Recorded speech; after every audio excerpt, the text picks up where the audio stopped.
You pay for high-speed delivery, subscribe to premium meal services, and systematically outsource your daily life logistics to buy back your time.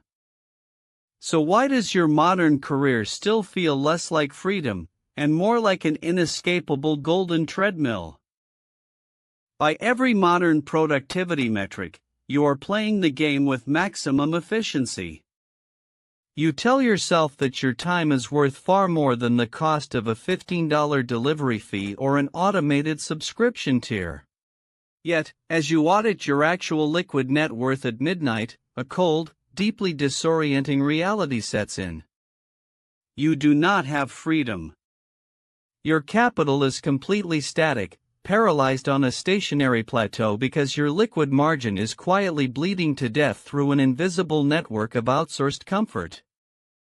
The terrifying truth of today's economic grid is that buying back your time through micro-conveniences is an optical illusion. You are simply purchasing temporary emotional insulation from the very career that drains your energy.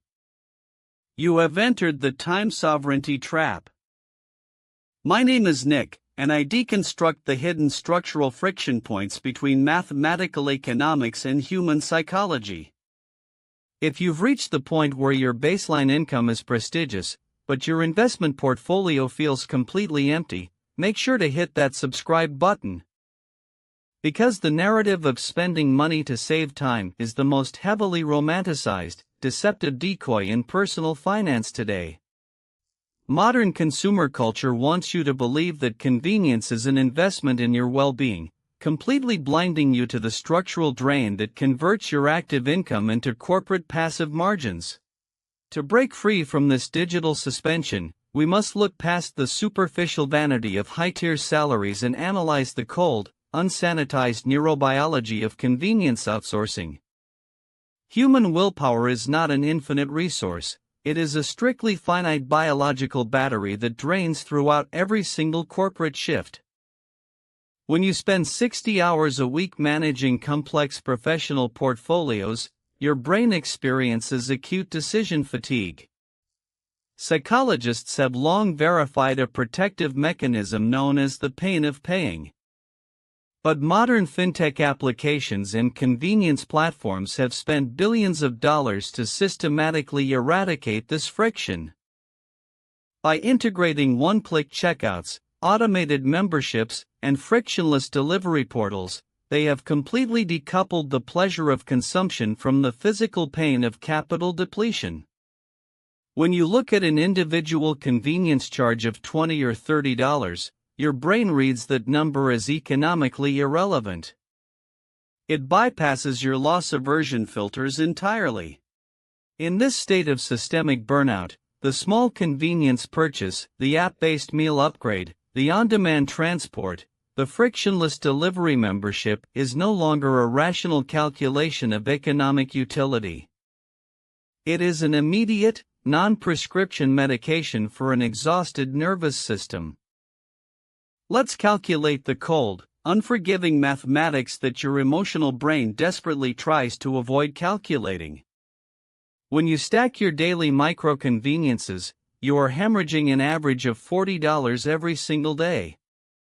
To your internal accounting filters, $40 sounds entirely insignificant. But $40 a day compounds into over $1,200 every single month. $1,200 of pure, unencumbered liquid margin. If you rescue that exact same $1,200 a month from the convenience pipelines and deploy it into a standard index fund earning 8%, that capital transforms into over $85,000 in just 5 short years.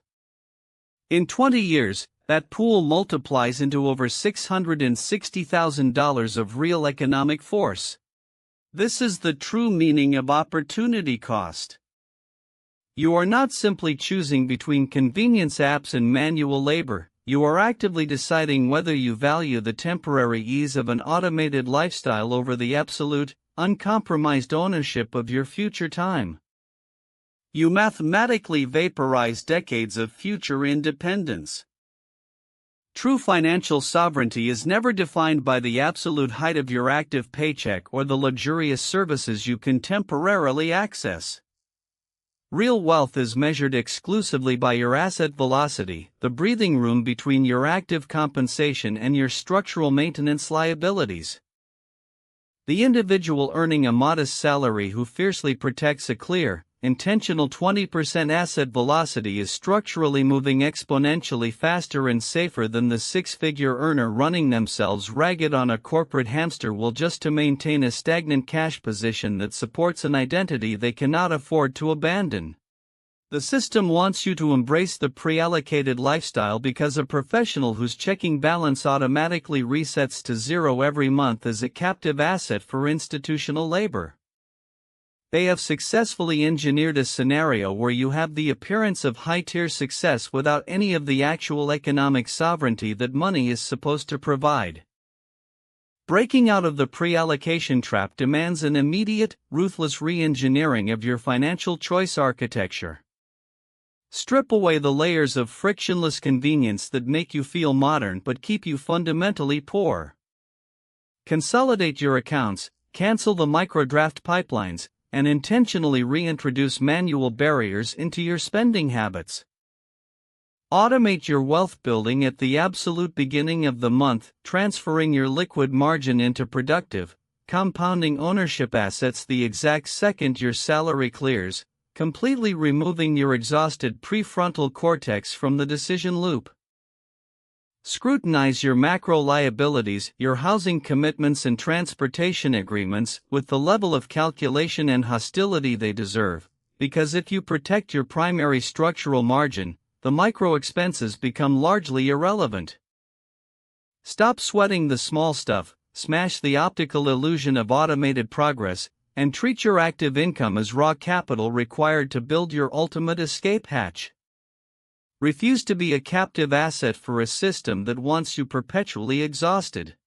Your future self does not care about the short-term luxury of an effortless digital transaction, they care about absolute, uncompromised economic mobility.